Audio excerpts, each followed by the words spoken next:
What is up, my peeps? Joshua Smith here with another GSD Mode podcast interview. Every single week, we interview top badasses and just straight up top epic, amazing entrepreneurs that are out there doing big things, right? They're choosing to not live a life of mediocrity, but instead to go out there and create big, amazing, epic lives for themselves, their families, as well as have a big impact on others while they exist. So today, guys, another epic, amazing guest on the show, entrepreneur, realtor, team leader. Actually, the number are 2015 and 2016, the number one realtor, number one team in New Hampshire.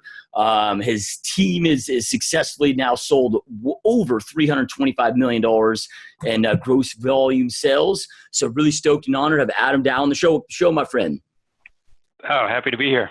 Yeah, no, this is going to be great, man. So you know, you're doing a lot of big things. I mean, people will see your numbers and what you're doing and you know, but they don't always understand the journey that led you here. You know, like I know when I first got into real estate 12 years ago, I'd put guys like these top mega producers on these big pedestals. And I thought, man, they maybe had something I didn't. And, you know, when you start to learn more about them, it's just like, man, it's just that consistency, that hard work over the years and just putting in that work. And before we get into what you're doing today, because again, you experiencing massive growth and you're just killing it.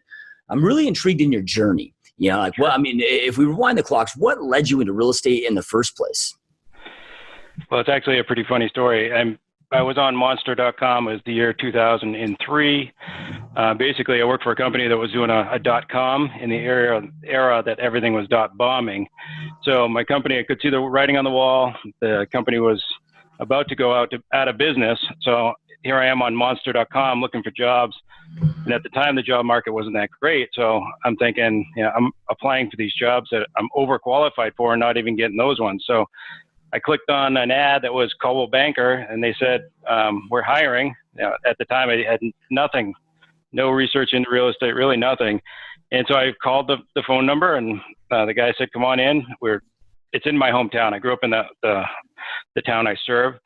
So I went into the Coldwell Banker office and they said, yeah, we'll hire you. And I'm like, great, I got a job. Not really knowing it was completely commission based. And I was actually just going to get a Christmas tree with my family. So I came back, told my wife, I said, you know what, I think I'm going to get into real estate. And I got a job. She's like, what are you talking about? So 3 months later, I was licensed. I was sitting at my desk and trying to figure out the real estate thing. Yeah, no, I love that, man. Love it. So then, yeah, it's funny how life just works and how these opportunities come up, man. So, all right. So you respond to this ad, ends up not really being a job, in a bit of contract. You didn't know what it entails. 3 months later, now you're in it, you know, right? And we're in an industry where we have a high failure rate. Entrepreneurship is very tough. Real estate's very tough. You got 90% of realtors failing and dropping out of the business in the first 3 years. Like, what did you do initially to start creating success in those beginning years or that first year or so, so you didn't become one of those statistics? So I really jumped in. I mean, Coldwell Banker has a good fresh start program, and I just took everything to heart. In the first year, it wasn't one thing. I just was trying everything. I tried to farm. I talked to 10 people a day, you know, just kind of beat the streets. And it's not in my nature to do the salesy thing or the pushy thing. I actually took the test that they had at the time that said, if you're going to be a good realtor or not. And I've since hired the office manager that administered that test and was there for 14 years. She said that I scored the worst on that test of anyone that took it in the 14 years that she was there. But so it's not my nature just to go out and beat the streets, but I just did it. And, you know, one sale came from the farming, one sale came from calling my sphere, one sale came from, I went to a large church at the time, you know, one sale came from there. So it wasn't one thing. It was just getting out there and doing it. Yep. Not being a secret agent, you know, right? Just, love it, man. So then, all right. So you're out there, you're hustling, man. And I'm sure it sounds like you did a good job of letting people know and become aware of what you're doing. You weren't shy about that fact that you were a realtor and this stuff's coming in. Now today you got a large team and you do a lot of business and kind of walk us through again, those beginning years of what then led you to starting a team and that continued growth. All right. So I was a single agent for 10 years. And doing fairly well. And one of the things that I did at the beginning is back in 03, 04, 05, kind of when the websites were really taking off, people really didn't know what cost per click was. I worked at a consulting company before that the .com that failed, but I did the marketing for them. So I knew what cost per click was. I knew how to do PowerPoint. So I had some skills that put me just marginally above a lot of the realtors in the town, but it gave me a huge advantage because I could make things that look pretty. I had a good story online because I have a business degree from a well-known business school in the area, and having the corporate background and being from the area I serve, I looked pretty good online. And in realizing that, I approached a website company and said, listen, I just left a company. They owed me money. I'm broke. I need to get into real estate and do things that are going to get me above the rest. And I kind of laid out what my plan was as far as getting out there and knowing that the internet was the way to go. I said, listen, I'm going to reinvest. I basically treated it like a referral. I said, I'm going to reinvest 25% of whatever I make into you guys. And so my first closing, after that, I wrote a check to them and said, all right, just start making me stuff.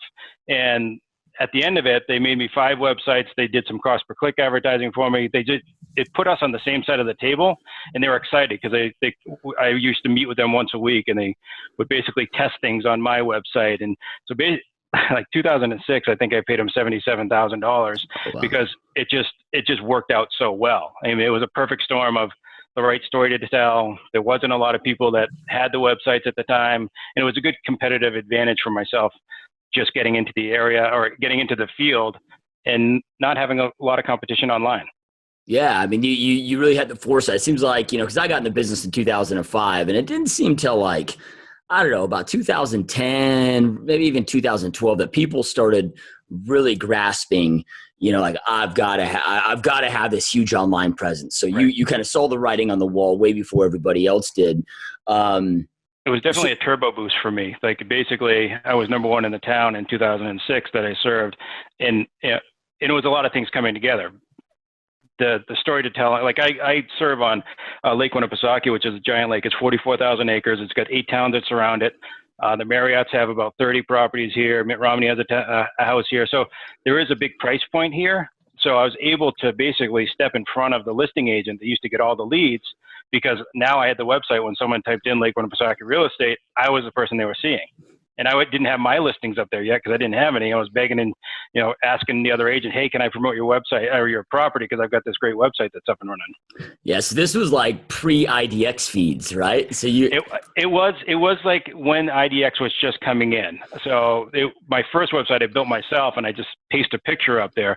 But then once the IDX came in, I remember talking to one of my coworkers. I said, I bet I'm going to have a bunch of buyers. I've got the IDX built into my website. I bet you I'm going to get a bunch of buyers. And he's like, nah, I don't want to do that deal. Well, lucky for me, it didn't, because it did. It was just that I referred out in 2006, $6 million worth of buyers in closed sales. You think about how many leads it takes to get $6 million in closed sales. So it was very easy. Now it's tough. Like you couldn't do that same thing now because everybody's got the websites and everybody knows how to do it. But at the time, it just was great. Yeah. So when you were correct, because now, I mean, you had the money to be able to pay them $75,000. So you're creating success before this. Then this clicks, and bam, it's just next level. So much to the point where you had to refer out that much business. Because I'm assuming the plan wasn't just to farm these leads out. It was, look, I'm closing my own business, but I'm so damn busy that now I have to refer these out. Is that correct? Well, and just the geography of the lake, it takes about 45 minutes to get to the opposite side of the lake. So there were some leads that didn't make sense to take them. I would take buyers on the other side sometimes, but then I got so busy with the buyers on this side of the lake that driving that 45 minutes was a waste of time. So, and I mean, the money came after. So the great thing about that deal that I did is I'd close something and then bring in a check to those people and say, all right, reinvest. So they actually got ahead of me in the development because they knew the checks were going to come in if I kept selling. Yep. Love it, man.